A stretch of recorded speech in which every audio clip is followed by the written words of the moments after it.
नमस्कार दोस्तों, YouTube channel साहित्य अध्ययन पर आपका स्वागत है। और आज हम पढ़ने वाले हैं एमपी बोर्ड की हिंदी की पाठ्य पुस्तक वासंती कक्षा 10वीं की, जो कि इंग्लिश मीडियम में चलती है, सामान्य हिंदी, जिसका हम पढ़ने वाले हैं आज पाठ 3, मीरा के पद। पहला और दूसरा पार्ट हम देख चुके हैं, अभ्यास के साथ समझ चुके हैं। आज हम तीसरा पार्ट देखने वाले हैं। तो तीसरा पार्ट है मीरा के पद। इस पार्ट को शुरू करने से पहले मैं आपसे कहना चाहूँगा कि यदि आपने चैनल को सब्सक्राइब नहीं किया तो सब्सक्राइब कर दीजिए।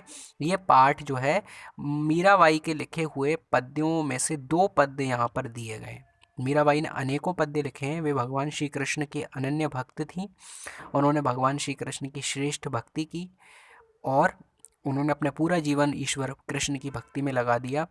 गीत गोविंद की टीका की इन्होंने रचना की, राग गोविंद लिखा, नरसी जी का मायरा लिखा, राग विहाग, राग सोरठा, ये मीराबाई की प्रमुख रचनाएं हैं। मीराबाई के पदों में की भाषा जो है राजस्थानी है, ब्रज और गुजराती का इनमें मिश्रण है। और इनके पद जो हैं गेय हैं, यानी गाए जा सकते हैं। यूट्यूब पर भी आप अनेक सिंगर्स की आवाज़ में इनके भजनों को सुन सकते हैं, जैसे सूरदास और तुलसीदास के भी सुने जाते हैं। तो भगवान श्री कृष्ण की भक्ति के समर्पण का भाव इनके पदों में हर जगह पाया जाता है। आप इनके बारे में जानना चाहें जीवन परिचय तो अपनी पुस्तक में भी देख सकते हैं।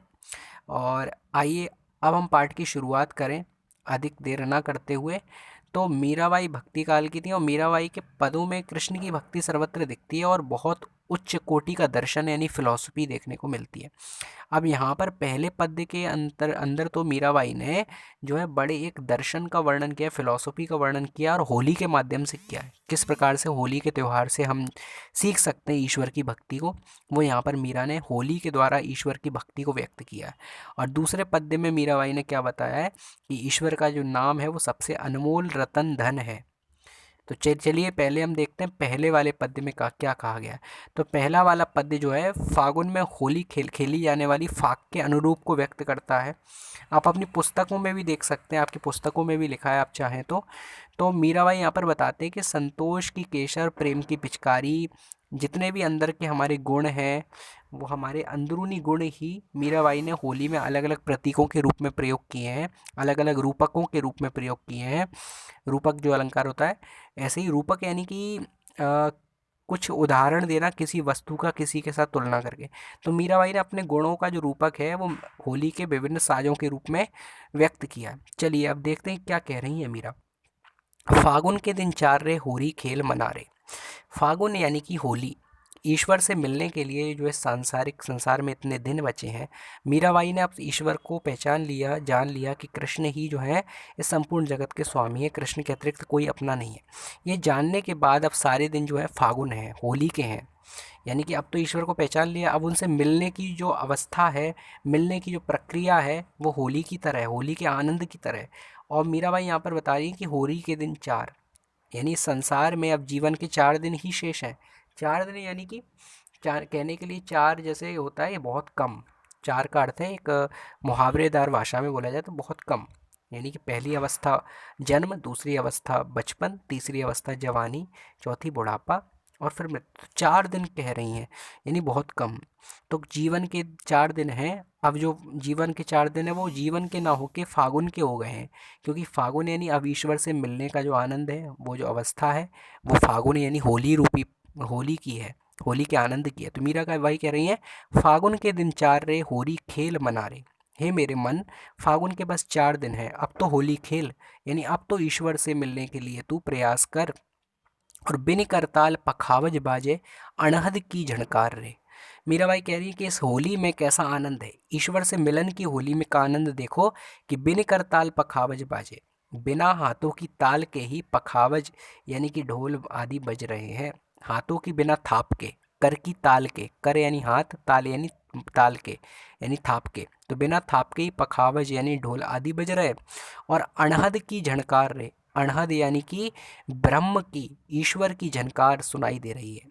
ऐसे स्वर हैं, ऐसे यंत्र बज रहे हैं, ऐसे इंस्ट्रूमेंट्स बज रहे हैं, यानी वो इस खुशी के बारे में वर्णन कर रहे हैं कि बिना करताल के पखावज और अनहद की झनकार सुनाई दे रही है।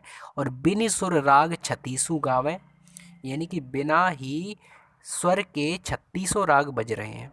कोई स्वर की आवश्यकता नहीं। जब हमारे अंदर ईश्वर की भक्ति आ जाती है, प्रेम आ जाता है, तो आवश्यकता नहीं है कि आपके अंदर स्वर हों, यानी कि आपके अंदर राग हो। ये आवश्यक नहीं है कि आप राग में गा रहे हैं या नहीं गा रहे। आपके अंदर अनुराग है तो वो किसी भी राग से बढ़कर है। ये एक घटना आती है कि मीराबाई जब सत्संगति में संतों की बीच में बैठकर जो है संतों की संगति में भजन गा रही थी, तो किसी ने बोला कि मीरा, तुम्हारा भजन राग में नहीं है। अब संगीत की शिक्षा तो मीरा ने ली नहीं थी, तो किसी ने कहा कि मीरा, तुम्हारा संगीत जो है, गीत जो है, भजन जो है, वो राग में नहीं है। किस राग में है, बताओ जरा। किसी भी राग में नहीं है। तो मीरा ने जवाब दिया कि कृष्ण को रिझाने के लिए राग में नहीं, अनुराग में गाना आवश्यक है। तो इसीलिए मीरा कह रही हैं कि बिन सुर राग छत्तीसु गावे। बिना स्वर के 3600 राग बज रहे हैं, और रोम रोम रंग सार रे, और शरीर के रोम रोम में होली के रंग भर गए। प्रत्येक रोम रोम में ईश्वर की भक्ति रूपी होली के रंग भर गए। आगे कह रही हैं, सील संतोख की केसर घोली। शील व संतोष रूपी केसर को मैंने घोला है। जैसे होली में रंग घोलते हैं तो क्या क्या घोला है, शील और संतोष रूपी केसर। तो शील यानी अच्छे गुण, संतोष यानी कि संतोष करना, पेशेंस, धैर्य, इसकी मैंने केसर को घोल लिया है। और मैंने क्या किया है, प्रेम प्रीति पिचकार रे, उसे कौन सी पिचकारी में भर लिया है, प्रेम और प्रीति की बनी हुई पिचकारी में इसको भर लिया है। यहाँ पे कंपैरिजन कर रही है मीराबाई, शील और संतोष का तुलना कर रही है केसर से, रंग से, और प्रेम और प्रीति की तुलना इन्होंने पिचकारी से की है। आगे कह रही हैं कि उड़त गुलाल लाल भयो अंबर, बरसत रंग अपार रे। इस प्रकार होली खेलने से, ईश्वर की भक्ति रूपी होली से जो है सारा आकाश उड़ते हुए गुलाल से लाल हो गया है। और क्या कह रही है, उड़त गुलाल लाल भयो अंबर, बरसत रंग अपार रे। ईश्वर की कृपा का, ईश्वर की भक्ति का, प्रेम का, आनंद का अपार रंग बरस रहा है। और आगे क्या कह रही है कि घूंघट के पट खोल दिए हैं, लोक लाज सब डार रे। यानी कि मैंने घूंघट के सारे पट खोल दिए। अब मैंने सारी लोक लाज जो घूंघट की थी, सांसारिक घूंघट यानी सांसारिक डर, मोह, माया, इन सब का जो घूंघट था, माया का जो पर्दा था, उसको मैंने हटा दिया, उसको मैंने खोल दिया। अब कोई शर्म नहीं है, कोई लाज नहीं है, क्योंकि अब तो मुझे उस ईश्वर से मिलना है। इसीलिए घूंघट के पट खोल दिए हैं, लोक लाज सब डार रहे। मैंने घूंघट के सभी पट खोल दिए। हृदय रूपी घट जो था, हृदय रूपी जो घट में जो बुराइयां थी, हृदय रूपी घट में जो छुपाव दुराव था, उसको मैंने पूरी तरह खोल दिया है। जैसा अंदर से वैसा बाहर से निर्मल कर लिया है अपने आप को, स्वयं को मैंने सारे पट खोल दिए हैं। और अब क्या कह रही हैं मीराबाई कि लोक लाज सब डार रहे, मैंने सभी प्रकार की लोक लज्जा का त्याग कर दिया। यानी संसार जो मुझे क्या कह रहा है, मेरे ससुराल के जन, मेरे रिश्तेदार नातेदार क्या कह रहे हैं कि मीराबाई ने तो लोक लाज त्याग दी है, घर से दूर हो गई है, बावरी हो गई है, घूम रही है इधर उधर। यानी ईश्वर की भक्ति के लिए मैंने इस लोक लज्जा का भी परित्याग कर दिया है, क्योंकि अब मुझे ईश्वर से मिलना है। लोगों की क्या सुनूं, क्या कहते हैं घर वाले, परिजन, ससुराल के नातेदार, रिश्तेदार, अगर इन सब को सुनूंगी तो फिर मैं जो है ईश्वर को नहीं पा पाऊंगी। इसलिए अब तो कदम रख दिया है, तो फिर क्या सुनूं, लोक लाज सब डार रहे। आगे कह रही हैं, होरी खेरी पीव घर आए। होली खेलने के लिए मेरे पिया जो हैं, मेरे पीव यानी पिया, कृष्ण, गिरधर नागर भगवान, जो इस आत्मा के सर्व कालिक पति हैं, सार्वकालिक पति हैं। यानी आत्मा जो है वो पत्नी है, स्त्रीलिंग शब्द है, और परमात्मा जो है पुल्लिंग शब्द है। यानी कि जो श्री कृष्ण है वो हम सब आत्माओं के पति हैं, हम सब स्त्रीलिंग हैं। तो मीराबाई कह रही हैं कि होरी खेर पीव घर आए। इस होली को खेलने क्या हुआ है, मेरे पिया स्वयं कृष्ण, स्वयं परमात्मा, इस जगत के स्वामी ईश्वर, जो कि सबके स्वामी हैं, वो घर आए हैं। और सोई प्यारी प्रिय प्यार रे, यानी कि इस होली को खेल लेने के बाद मैं अपने प्राण प्यारे को प्यारी हो गई हूँ, उनको प्रिय हो गई हूँ। यानी इस भक्ति रूपी होली को जब मैंने खेला है तो मैं अपने प्राण प्यारे की प्यारी हो गई हूँ। यानी कि वो मुझसे प्रेम करने लगे हैं, उनको मैं भा गई हूँ। यानी भक्ति रूपी होली को जो खेलता है वो कृष्ण को पसंद आ जाता है। तो होरी खेरी पीव घर आए, सोई प्यारी प्रिय प्यार रे। और आगे कह रही हैं कि मीरा के प्रभु गिरधर नागर, चरण कमल बलिहार रे। अंत में मीरा ने अपने पति का, अपने स्वामी का, ईश्वर का, परमेश्वर का नाम बता दिया कि कौन है वो, तो मीरा के प्रभु गिरधर नागर, मीरा कहती है कि मेरे प्रभु तो कोई और नहीं, स्वयं गिरधर नागर यानी परमेश्वर जो सबके स्वामी हैं, उनसे उनका स्वामी कोई नहीं है, ऐसे प्रभु गिरधर नागर मेरे स्वामी हैं। और चरण कमल बलिहार रे, उनके चरण रूपी कमलों में मैं बलिहारी जाती हूँ, अपना सब कुछ अर्पित करती हूँ। तो इस प्रकार भक्ति की तुलना मीराबाई ने होली से की है। होली रूपी भक्ति का वर्णन किस प्रकार कर रही हैं, ऐसी ही होली हम सबको भी खेलनी चाहिए। अब इसके बाद दूसरा पद्य जो है मीराबाई, देखिए क्या कह रही हैं, पायो जी मैं तो राम रतन धन पायो। क्या कह रही हैं कि मैंने तो राम रतन रूपी धन को पा लिया है, भगवान के नाम रूपी रत्न धन को पा लिया है। और क्या कह रही है, ये किसने दिया है मुझे, वस्तु अमूलक दी मेरे सतगुरु, करी कृपा अपनायो। वस्तु अमूलक, यह अनमोल वस्तु दी मेरे सतगुरु ने करी कृपा, कृपा करके दी है। और अपनायो, मैंने क्या किया है, अपना लिया है इसको। और पायो जी मैं तो राम रतन धन पायो, मैंने राम रतन दो रूपी धन पा लिया। क्या कह रही है मीरा, वस्तु अमूलक दी मेरे सतगुरु करी कृपा, यानी कि मेरे गुरु, मेरे सतगुरु ने कृपा करके मुझे ये अनमोल बहुमूल्य वस्तु दी है। भगवान का जो नाम है, राम नाम है, कृष्ण नाम है, बहुत अनमोल है। इस कलयुग में सबसे श्रेष्ठ भक्ति, सबसे श्रेष्ठ कोई पूजा हो सकती है तो वो ईश्वर का नाम जप। किसी भी ग्रंथ के अंदर आप उठा के देख लें, सबसे श्रेष्ठ भक्ति, सबसे श्रेष्ठ पूजन, सबसे श्रेष्ठ कुछ बताया है कुछ करने के लिए, ना तो यज्ञ, न दान, न तप, न अगरबत्ती घुमाना, न दीपक, कुछ भी नहीं। सबसे श्रेष्ठ धन बताया है भगवान श्री कृष्ण का, भगवान श्री विष्णु का, भगवान श्री राम का नाम जप। जैसे कि नारद पुराण में भी कहा है, हरेर नाम हरेर नाम हरेर नाम एव केवलम, कलौ नास्त्यव नास्त्यव नास्त्यव गतिरन्यथा। केवल हरि का नाम, हरि का नाम, हरि का नाम, इस कलयुग में दूसरी और कोई गति नहीं है। तुलसीदास जी भी कहते हैं कि कलयुग केवल नाम आधारा, सुमिरि सुमिरि नर उतरे पारा। कलयुग में केवल भगवान का नाम ही आधार है, जिसका स्मरण कर करके इंसान संसार रूपी सागर से पार हो सकता है। श्रीमद् भागवत महापुराण में भी कहा है, कृते अध्यायतो विष्णुम त्रेतायाम यजतो मखे, द्वापरे परिचर्यायाम कलौ तद हरि कीर्तनाथ। कृत्य यानी सतयुग में जिन भगवान का, कृत्य अध्याय तो विष्णु, जिन भगवान की तपस्या की जाती थी फिर कोई फल मिलता था हजारों वर्ष तपस्या करने से, कृत्य अध्याय तो विष्णु त्रेतायाम यजतो मखे, त्रेता युग में जिनके बड़े बड़े यज्ञ किए जाते थे जिन विष्णु भगवान के।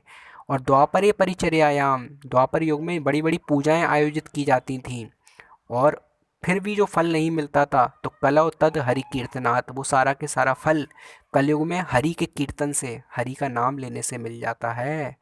यानी कि कृतयुग, देखिए रामचरितमानस का दोहा भी है, कृतयुग त्रेता द्वापर में पूजा मख अरुजोग।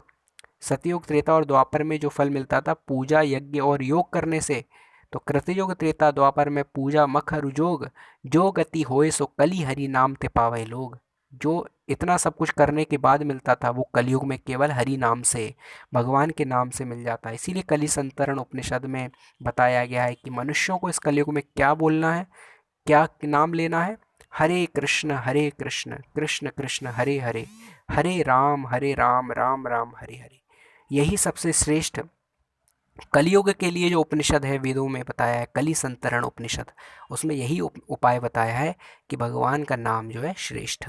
यहाँ मीराबाई नाम के बारे में ही सब कुछ बता रही हैं इस पद्य के अंदर कि पायो जी मैं तो राम रतन धन पायो, मैंने नाम रूपी रतन, राम नाम रूपी रतन धन पा लिया है। तो नाम जो जपता है उसके लिए किसी और पूजा की आवश्यकता नहीं है। यदि हम पूजा पाठ किसी भी चीज़ का आयोजन करते हैं तो आप सबसे ज़्यादा, सबसे इम्पोर्टेंट याद रखिए, भगवान का नाम जप जरूर कीजिए। एक बार हरे कृष्ण कृष्ण कृष्ण हरे हरे, हरे राम राम राम हरे हरे, यह आपने बोल लिया, मतलब आपकी सारी पूजा जो है कंप्लीट हो गई। प्रतिदिन यह तो उच्चारण करना चाहिए। यह कलयुग का सबसे बड़ा धन है। हर ग्रंथ के अंदर अनेकों बार कहा है भगवान के नाम लेने के लिए, राम और कृष्ण नाम जो है सबसे इम्पोर्टेंट, तो इसीलिए ये बताया गया है। तो मीराबाई भी कहती हैं, देखिए कि पायो जी मैं तो राम रतन धन पायो, मैंने राम रतन रूपी धन पाया है।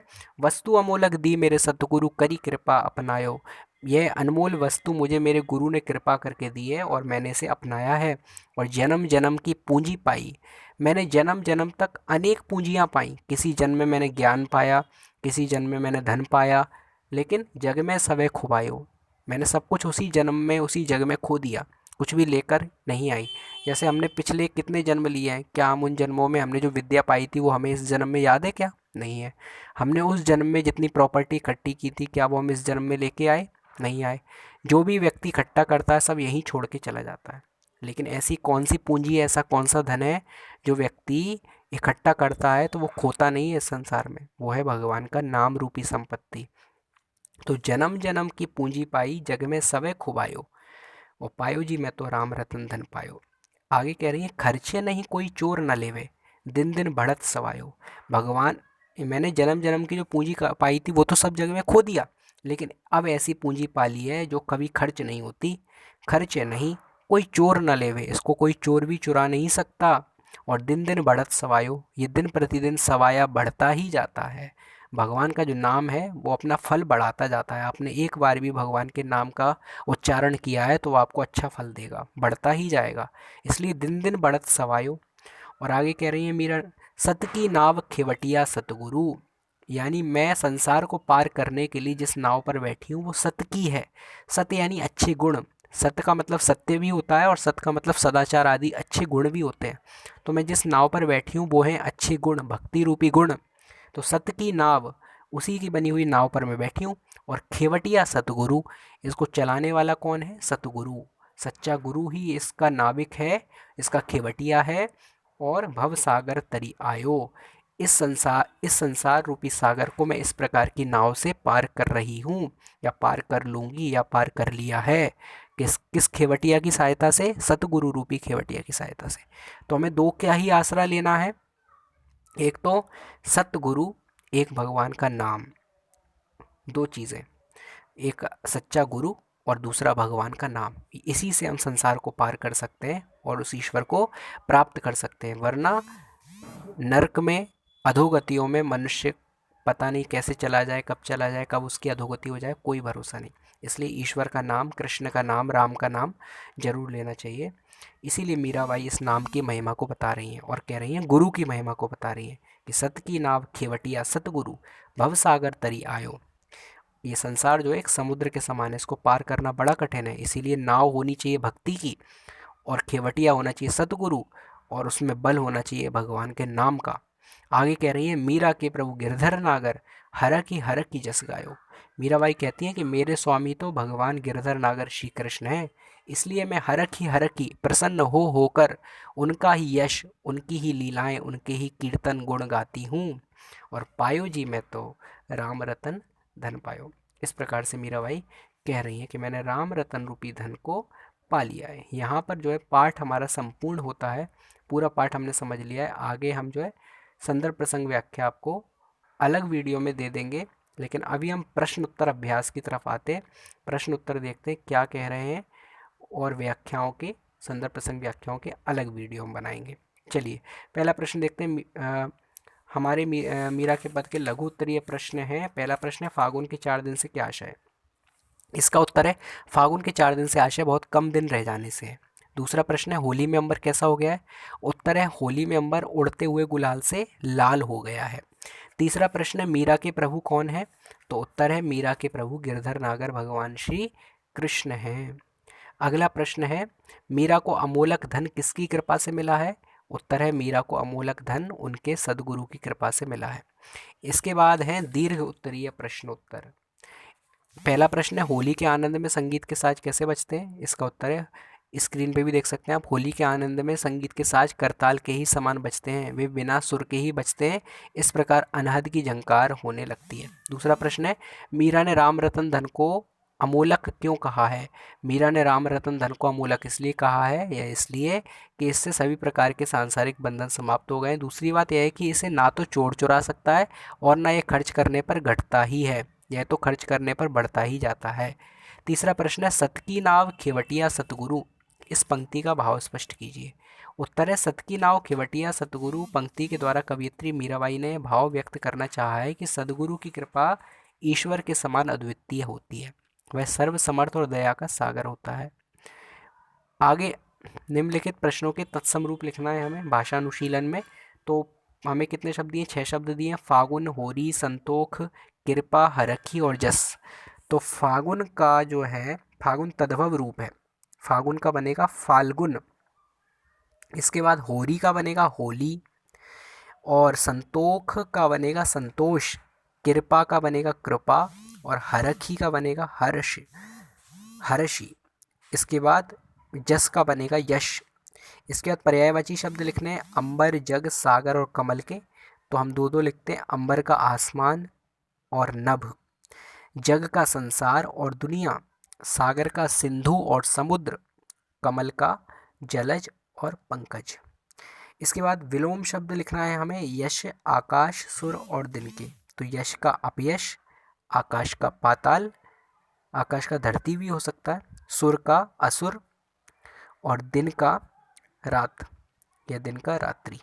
इस प्रकार से ये पाठ के अभ्यास भी संपूर्ण होते हैं। नीचे योग्यता विस्तार में मीराबाई के अन्य पदों को खोजकर उनका कक्षा में सस्वर गायन कीजिए। परीक्षा के लिए उपयोगी नहीं है ये आप कर सकते हैं। बहुत अच्छे पद हैं, इसलिए बोला गया है करने के लिए, और हमें करना भी चाहिए। मीराबाई के जीवन से जुड़ी घटनाओं को खोजकर अपनी पुस्तिका में लिखिए। यह भी हमें करना चाहिए, लेकिन परीक्षा के दृष्टिकोण से उपयोगी नहीं है। आप मीराबाई के जीवन को एक बार ज़रूर जानें, उनकी लाइफ के बारे में ज़रूर पढ़ें। उनका जीवन बहुत अनुकरणीय है, जानने योग्य है, भक्ति से पूर्ण है, और हमें उनके बारे में ज़रूर जानना चाहिए। वो एक श्रेष्ठ व्यक्ति, उनके जीवन को जानकर हम अपना जीवन भी सार्थक कर सकते हैं और भगवान श्री कृष्ण की अनमोल भक्ति को अपने जीवन में ला सकते हैं। तो आप सब मीराबाई के जीवन को एक बार ज़रूर पढ़िएगा, ये मैं आपको रिकमेंड करता हूँ। जानिएगा, सीरियल वगैरह देखिए, उनके बारे में जानिए, पुस्तकें लाइए, उनके पद्यों का अध्ययन कीजिए। चलिए पहले तो परीक्षा पर ध्यान दें, और 10वीं कक्षा पास होते ही आप सबको शुभकामनाएं देता हूँ। 10वीं कक्षा पास होते ही आप मीराबाई के बारे में ज़रूर पढ़िएगा। बहुत बहुत धन्यवाद। Thank you so much.